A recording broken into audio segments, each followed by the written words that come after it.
En su última noche, bajo la sombra de los olivos y la creciente oscuridad de una traición inminente, Jesús clamó por ti. Su corazón, cargado con el peso de la humanidad, se derramó en una oración de tal profundidad que los ecos de su súplica aún resuenan a través del tiempo. No era solo por él, sino por cada alma que vendría, por cada corazón que buscaría la verdad. Prepárate para sumergirte en el secreto de Getsemaní, donde la fe, el temor y el amor divino se encontraron en un huerto sagrado. Antes de adentrarnos en esta conmovedora historia, te invitamos a suscribirte a nuestro canal y activar la campana de notificaciones. Así no te perderás ninguna de nuestras futuras historias bíblicas que transformarán tu perspectiva. La brisa nocturna acariciaba las hojas de los olivos, susurrando secretos ancestrales mientras la luna llena ascendía lentamente sobre el monte de los olivos. Jerusalén dormía, ignorante del drama cósmico que se desplegaba a sus puertas, en un lugar apartado conocido como Getsemaní. El Maestro, Jesús de Nazaret, había llegado allí con sus discípulos después de compartir la más solemne de las cenas, una cena de despedida que resonaría eternamente en los anales de la fe. Su rostro, iluminado apenas por la pálida luz lunar, revelaba una profunda tristeza, una angustia que trascendía lo humano. Había compartido su pan, su vino, su cuerpo y su sangre simbólicamente, preparando a sus amigos para una partida inminente, para una prueba que solo él podría soportar en su plenitud. «Sentaos aquí mientras yo voy allí a orar», les había dicho, su voz grave, teñida de una melancolía que rara vez se manifestaba. Él, en aquel que solía irradiar una paz inquebrantable, tomó consigo a Pedro, a Jacobo y a Juan, los tres que habían presenciado su transfiguración en la montaña, los mismos que ahora eran llamados a ser testigos de su agonía en el Valle de la Decisión.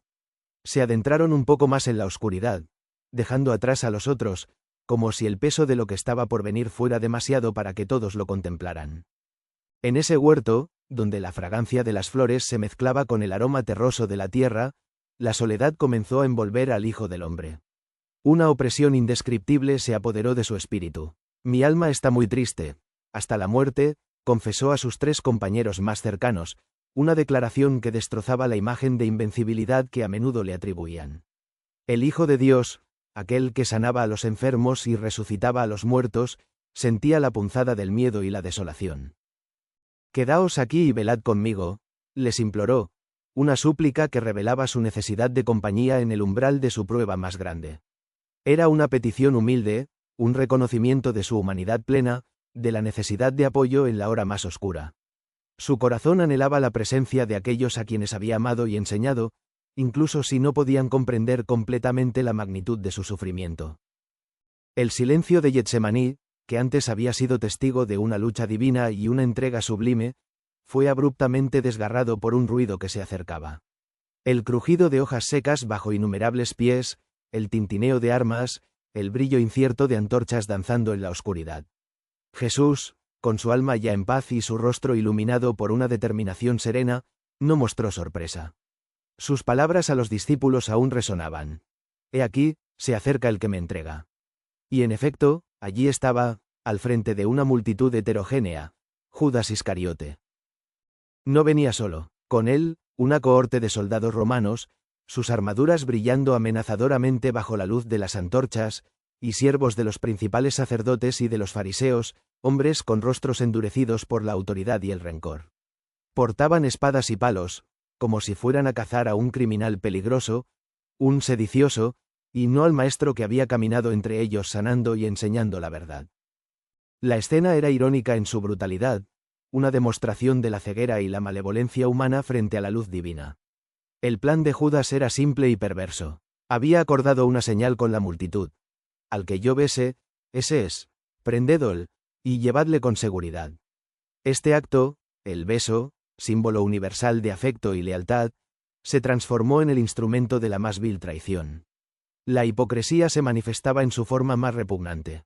Jesús, que conocía los corazones de los hombres, sabía lo que se avecinaba. Lo había predicho en la cena, revelando la traición inminente sin rabia, sino con una profunda tristeza por el alma de su amigo caído. Judas se acercó directamente a Jesús. Su rostro, enmascarado por una falsa cordialidad, no podía ocultar la oscuridad de su alma. «Salve, maestro», exclamó, y lo besó. Fue un beso helado, vacío de amor, cargado con el peso de 30 piezas de plata y la condenación eterna. En ese instante, el abismo entre la luz y la oscuridad se hizo palpable, el contraste entre el amor divino y la depravación humana se reveló en su forma más cruda. Un escalofrío de repulsión debió recorrer a los discípulos que aún observaban. La respuesta de Jesús a Judas fue una manifestación de su infinita gracia y su conocimiento divino. «Amigo, ¿a qué vienes?», le dijo, no con reproche, sino con una mezcla de dolor y una última oportunidad para el arrepentimiento. Luego añadió, «Con un beso entregas al Hijo del Hombre». Cada palabra era una flecha que perforaba la conciencia de Judas, un recordatorio de la vileza de su acto. Pero el corazón de Judas ya estaba endurecido, cegado por la avaricia y quizás por una desesperación que solo él conocía. El momento para la redención, para él, había pasado. La reacción de los discípulos. Al ver lo que sucedía, los discípulos, que apenas habían despertado de su sopor, reaccionaron con una mezcla de confusión y fervor mal dirigido. Los que estaban con Jesús, viendo lo que iba a acontecer, dijeron, «Señor, ¿heriremos a espada?».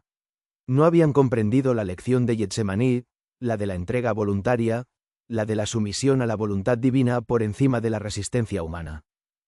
Su mente mortal solo podía concebir la lucha física, la defensa con armas, la reacción violenta ante la injusticia. Pedro, siempre impulsivo y vehemente, no esperó la respuesta. Desenvainó su espada, un acto de celo imprudente, y con un golpe furioso, cortó la oreja derecha de Malco, el siervo del sumo sacerdote. La sangre brotó en la oscuridad, un recordatorio sombrío de que la violencia solo engendra más violencia. En ese momento, Pedro actuaba desde el miedo y la indignación, no desde la sabiduría divina que su maestro había tratado de inculcarle. Fue un intento patético de defender lo indefendible con medios carnales, una señal de su falta de fe en el plan superior. Pero Jesús, en su infinita misericordia y en su propósito inquebrantable, no permitió que la violencia escalara. Con un gesto de compasión, a pesar de su propia inminente pasión, Jesús tocó la oreja de Malco y lo sanó instantáneamente. Este milagro, realizado en medio de su arresto, en presencia de sus enemigos, es un testimonio asombroso de su poder y su amor, incluso en la adversidad. Fue un acto de gracia inmerecida, una demostración de que su misión no era la destrucción, sino la restauración. La curación de Malco sirvió como un recordatorio para todos los presentes, tanto amigos como enemigos, de la verdadera naturaleza de aquel a quien estaban a punto de crucificar. ¿Acaso piensas que no puedo ahora orar a mi Padre, y que Él no me daría más de 12 legiones de ángeles?, preguntó Jesús a Pedro, revelando la magnitud del poder que tenía a su disposición, el poder que eligió no usar. Era una lección sobre la fortaleza verdadera, la que reside en la obediencia y la sumisión a un propósito mayor. El Hijo de Dios, el Creador del universo, podía haber invocado ejércitos celestiales para su defensa, pero eligió el camino del sacrificio, el camino predestinado desde antes de la fundación del mundo. Pero ¿cómo, entonces, se cumplirían las Escrituras, de que es necesario que así sea?, concluyó Jesús, mostrando la coherencia de su vida con las profecías antiguas. Él no era una víctima impotente, sino un participante activo en el cumplimiento de un plan divino. Su entrega no era un fracaso, sino el punto culminante de un propósito eterno. Getsemaní no era solo un lugar de oración, sino el escenario donde la voluntad humana y la divina se encontraron en perfecta armonía para la salvación de la humanidad. La entrega voluntaria. Luego, dirigiéndose a la multitud, a los principales sacerdotes, a los capitanes de la guardia del templo y a los ancianos que habían venido a prenderle, Jesús les reprochó su forma de actuar. ¿Como contra un ladrón habéis salido con espadas y con palos para prenderme? Cada día estaba con vosotros en el templo, enseñando, y no me prendisteis, pero esta es vuestra hora, y la potestad de las tinieblas. Sus palabras eran un eco de la verdad que siempre había proclamado. Él había estado a la vista de todos, enseñando abiertamente, sin esconderse, y sin embargo, lo buscaban como si fuera un delincuente en la oscuridad. La mención de «vuestra hora» y la potestad de las tinieblas no era una queja, sino una declaración de la realidad espiritual. Era el momento en que las fuerzas del mal parecían triunfar, el ápice de la oscuridad, el momento en que el pecado de la humanidad alcanzaba su clímax al rechazar y condenar al Hijo de Dios. Pero Jesús sabía que esta hora era solo temporal, que la oscuridad sería finalmente vencida por la luz de su resurrección. Su calvario era el camino hacia la victoria, no la derrota.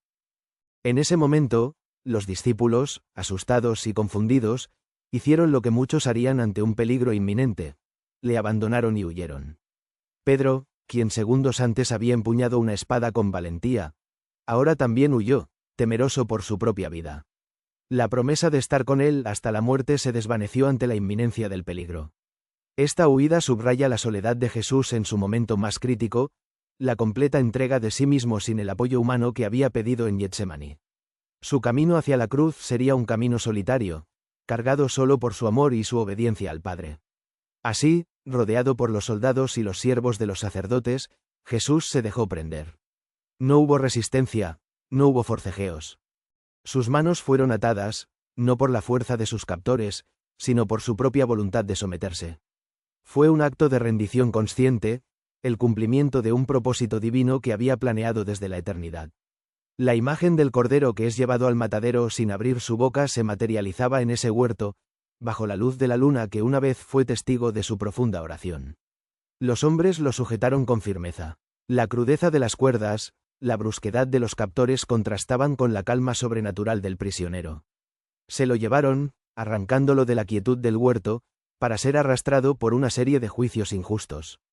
El camino hacia la cruz había comenzado, y con cada paso de Jesús, la humanidad se acercaba más a su redención. Getsemaní había sido el umbral, el punto de no retorno, donde la voluntad de Dios se encontró con la obediencia perfecta del hombre.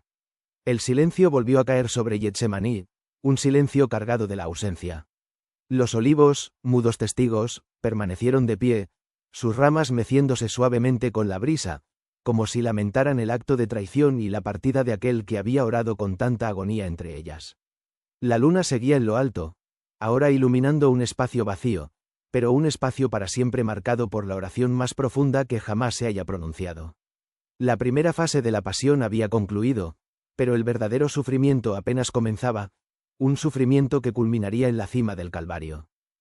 La noche se había disipado, dando paso a un amanecer sombrío sobre Jerusalén. Jesús, encadenado y humillado, fue arrastrado de un juicio injusto a otro. De Anás a Caifás, del Sanedrín a Pilato, y luego a Herodes, solo para ser devuelto a Pilato. Cada paso era una estación de dolor, cada acusación una puñalada de injusticia. Su rostro, golpeado y desfigurado, no reflejaba la ira, sino una paciencia inquebrantable, una paz que desconcertaba a sus verdugos. Él, el Rey de Reyes, era tratado como el peor de los criminales, mientras la multitud, manipulada por el odio y la ignorancia, clamaba: «¡Crucifícale! ¡Crucifícale!». Pilato, el gobernador romano, intentó lavarse las manos de la condena, reconociendo la inocencia de Jesús. Pero el clamor de la multitud, avivado por los líderes religiosos, fue más fuerte. La cobardía humana selló el destino divino. La flagelación fue brutal, la carne rasgada, el dolor insoportable, pero cada latigazo era un paso más en el cumplimiento de la profecía, un sufrimiento asumido por el perdón de nuestros pecados. La corona de espinas, trenzada con crueldad, perforó su cuero cabelludo, derramando sangre que se mezclaba con el sudor y las lágrimas silenciosas. Cada espina era un eco de nuestra propia rebeldía. Finalmente, la cruz fue puesta sobre sus hombros ya deshechos. El peso de la madera, símbolo de maldición, era ínfimo comparado con el peso del pecado del mundo que cargaba. Cada caída bajo el madero era un acto de amor incondicional, un avance hacia la redención. La multitud, una mezcla de curiosos, burladores y unos pocos corazones compasivos, seguía el cortejo.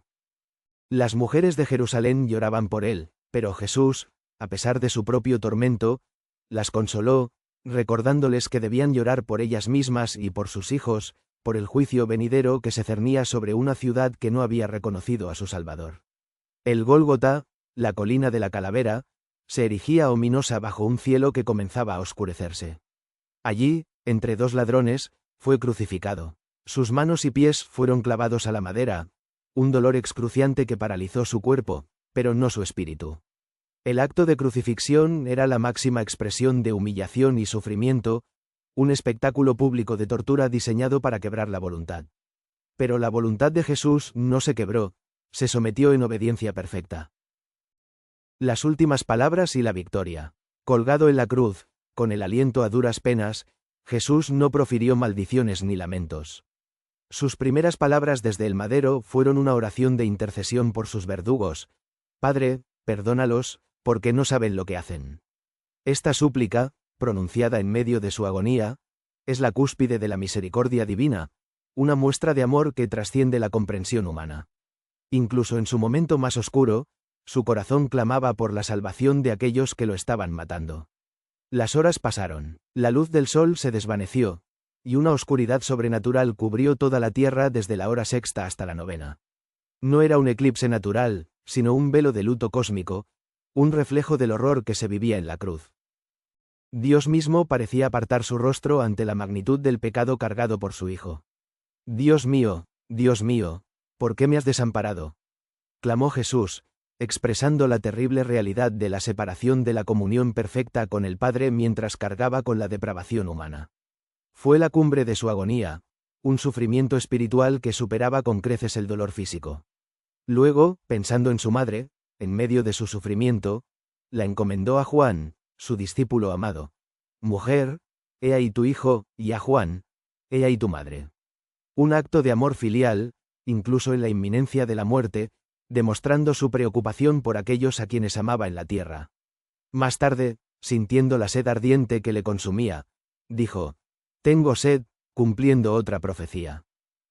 Le ofrecieron vinagre, y al probarlo, supo que el plan de redención estaba llegando a su fin.